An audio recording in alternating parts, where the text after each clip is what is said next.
శ్రీ మహాగణాధిపతయ నమ. ఐం మహాసరస్వత్యే నమ. శ్రీ లలితాంబికాదేవ్యే నమ. ఈ అమావాస్య అంటే వైశాఖ అమావాస్య అనేటువంటిది వస్తూ ఉన్నది. ఎప్పుడు 27వ తారీఖు మంగళవారము. సూర్యుడు ఉదయించినప్పుడు ఏ తిథి అయితే ఉందో అదే మనకు ప్రామాణికము అనేటువంటిది మనకు తెలుస్తూ ఉన్నది.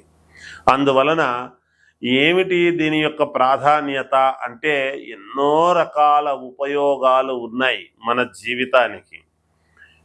ఏమేమి ఉపయోగాలు ఉన్నాయో నేను చెబుతాను. వాటి వలన ఏమి పరిహారాలు చేసుకుంటే మీకు మేలవుతుందో సూక్ష్మముగా అతి తక్కువలో పరిహారాలు చేసుకుంటే మీకు మేలు జరుగుతుందో కూడా నేను తెలియజేస్తాను.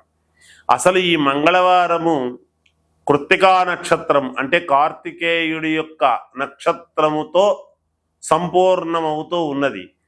అంటే మనకు నక్షత్రేష్టి అని ఉంటుంది. మనకు 27 నక్షత్రాలు అశ్విని, భరణి, కృత్తిక, రోహిణి, మృగశిర, ఆర్ద్ర, పునర్వసు, పుష్యమి, ఆశ్లేష, మఖ, బుబ్బ, ఉత్తర, హస్త, చిత్త, స్వాతి, విశాఖ, అనురాధ, జ్యేష్ఠ, మూల, పూర్వాషాఢ, ఉత్తరాషాఢ, శ్రవణం, ధనిష్ట, శతభిషం, పూర్వాభాద్ర, ఉత్తరాభాద్ర, రేవతి.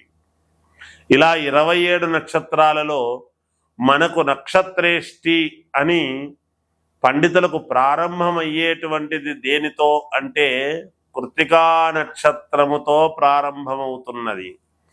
అగ్నిన్నః పాదకృత్తికాః నక్షత్రం దేవమింద్రియం అని ప్రారంభమవుతూ ఉన్నది. అంటే ప్రారంభము కృత్తికా నక్షత్రముతో అవుతుంది. కాబట్టి ఈ కృత్తికా నక్షత్రము కార్తికేయుడికి సంబంధించినది, పైగా మంగళవారము అనేటువంటిది మనము గ్రహించాలి. ఆ పైన మనకు మామూలుగా ఏమిటి అంటే అమావాస్య మంగళవారము అనేటువంటి రోజు గనక మనకు ఏమేమి చేసుకుంటే మేలవుతుంది, ఎన్నో కోరికలు ఉంటాయి. ఏమిటి, వివాహము ఆలస్యమవుతుంది దేనివల్ల అనడానికి, ఏం పరిహారం చేసుకుంటే మేలు జరుగుతుంది అని, లేదా సంతానము కలగనటువంటి వాళ్లకు సంతాన యోగము కోసము, ఉద్యోగము రావాల్సినటువంటి వాళ్లకు ఉద్యోగానికి, మనస్సు ప్రశాంతత, ఇంట్లో ప్రశాంతత ఏర్పడాలి గృహములో అంటే ఏమి చెయ్యాలి, భార్యాభర్తల యొక్క అన్యోన్యత తక్కువైనటువంటి వాళ్ళ యొక్క పరిస్థితి ఏమిటి, అలాగే ధనము రావాల్సినటువంటిది ఏమిటి, రుణము తీర్చుకోవాలి అంటే ధనము రావాలి. ఆ రుణము తీరాలంటేనే వస్తేనే కదా. అందువల్ల కుజుడి యొక్క ప్రభావము, ఆ కుజుడు మంగళకరుడు కాబట్టి, మంగళవారానికి అధిపతి కాబట్టి ఈ రోజు చాలా విశేషమైనటువంటి రోజు అనేటువంటిది తెలియజేస్తూ ఉన్నాను. అంతేకాదు, ఎవరైనా ఇష్టపడినటువంటి ప్రేమికులు, నిజానికి ప్రేమికులను ప్రోత్సహించటం అనేటువంటిది కాదు, కానీ అయితే లోకధర్మము కదా, ఇష్టపడినటువంటి వాళ్ళు ఉంటారు. వాళ్లకు ఏదో చిన్న చిన్న పొరపక్షాలు వచ్చి నీవు నేను అని అనుకునేటువంటి వాళ్ళు దూరమైనటువంటి వాళ్లకు కానీ, ఇలా భూముల యొక్క తగాదాలు ఏదైనా ఉంటే కానీ, లేదా కోర్టుపరమైనటువంటి ఇబ్బందులు ఉంటే కానీ, లేదా ఇంకా ఏమిటంటే భూ క్రయ విక్రయాలు, మాకు ఈ భూమి అమ్ముడు పోవడము లేదు అనేటువంటి వాళ్ళు కానీ, లేదా మేము ఇల్లు కొనాలి, భూమి కొనాలి అని అనుకునేటువంటి వాళ్ళు కానీ, ఈరోజు మనస్సుతో, అందరికీ కూడా కావాల్సింది ఏమిటంటే చిత్తశుద్ధితో, మనస్సుతో, మనఃకారకుడైనటువంటి చంద్రుడికి ప్రాధాన్యత. ఎందుకు అంటే అక్కడ చంద్రుడు లేదు కదా, అమావాస్య కదా. మరి అమావాస్య రోజు చంద్రుడే లేనప్పుడు ఏమిటి అంటే అదే గొప్పతనం. అందుకనే తమిళనాడు వాళ్లకు మనకు ఉండేటువంటి తేడా ఏమిటంటే వాళ్ళు అమావాస్యను చాలా ప్రాధాన్యతగా తీసుకుంటారు.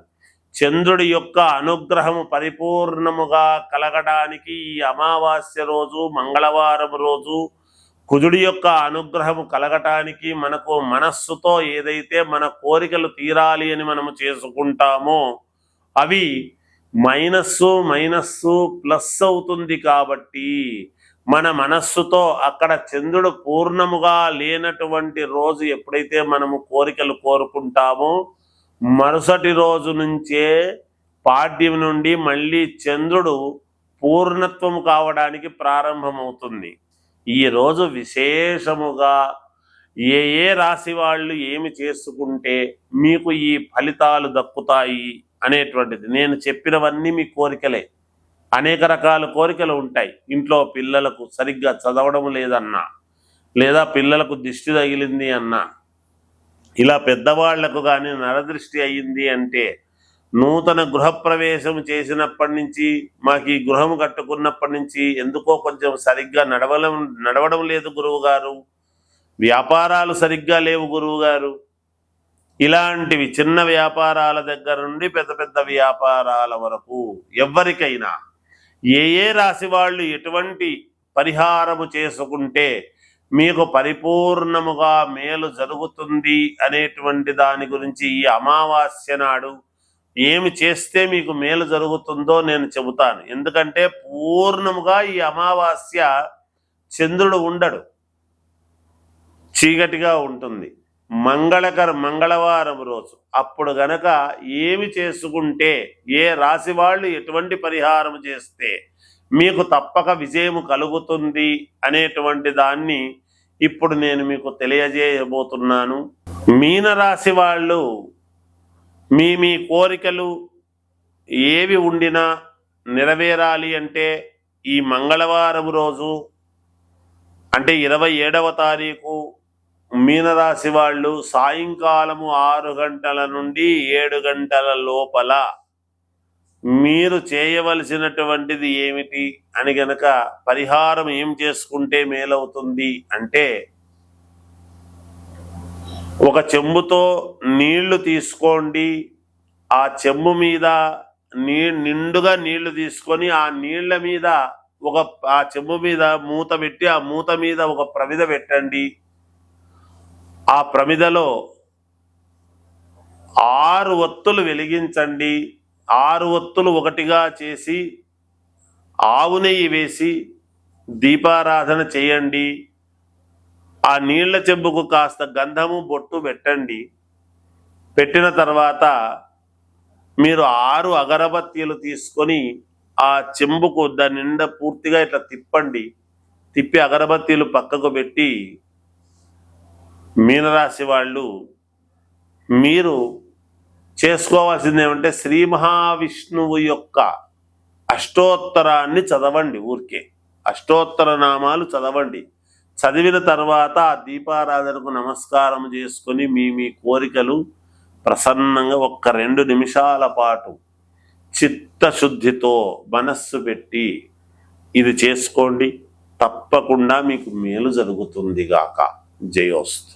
అన్ని రాసుల వాళ్ళు కూడా నరదృష్టి చిన్నపిల్లలకు కానీ పెద్దవాళ్లకు కానీ, భర్త బయటికి పోయి వస్తే ఇంట్లో స్త్రీలు భర్త యొక్క శ్రేయస్సు కోరుకునేటువంటి వాళ్ళు కాబట్టి, ముందు ఇంటి యజమాని బాగుంటే అందరూ బాగుంటారు అనేటువంటిది ఉన్నది కాబట్టి, ఈ అమావాస్య రోజు మిట్ట మధ్యాహ్నమైన, సాయంకాలమైన, రాత్రి 9 గంటల లోపల ఎప్పుడైనా సరే మీరు చేయవలసినటువంటిది ఏమిటి అంటే దిష్టి తీయడం అనేటువంటిది ఒకటి ఉంటుంది. చిన్నపిల్లల కోసం మూర్ఖత్వము పోవటానికి, లేదా మగవాళ్ళు బయటికి పోయి ఇంటికి వచ్చిన తర్వాత వాళ్లకు దిష్టి పోవడానికి కానీ, లేదా మనకు నరదృష్టి అనేది ఉంటుంది. ఈ నరదృష్టి అనేటువంటిది దూరము కావడానికైనా మీరు దేంట్లో ఏమి చెయ్యాలి అంటే, జనరల్గా అన్ని రాసుల వాళ్లకు పనికొచ్చేటువంటిది ఇది.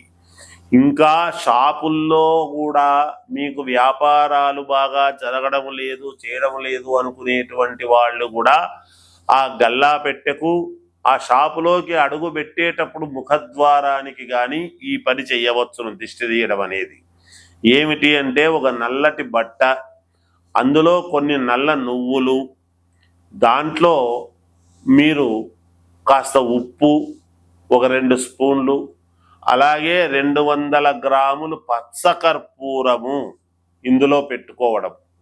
పచ్చకర్పూరము ఆవాలు మనము తినేటువంటి ఆవాలే, రోజు మనం వంటల్లోకి వాడేటువంటి ఆవాలే 1 స్పూను అందులో వేసుకొని ఇవి ఆ నల్లబట్ట పూర్తిగా చుట్టి ఎడమ చేత్తో దిష్టి తీయటం 3 సార్లు అనేటువంటిది గనక చేస్తే మీ మామూలుగా తల్లులు పిల్లలకు చేస్తారు, మీ కొడుకులకు కానీ కూతుళ్లకు కానీ చేయవచ్చును.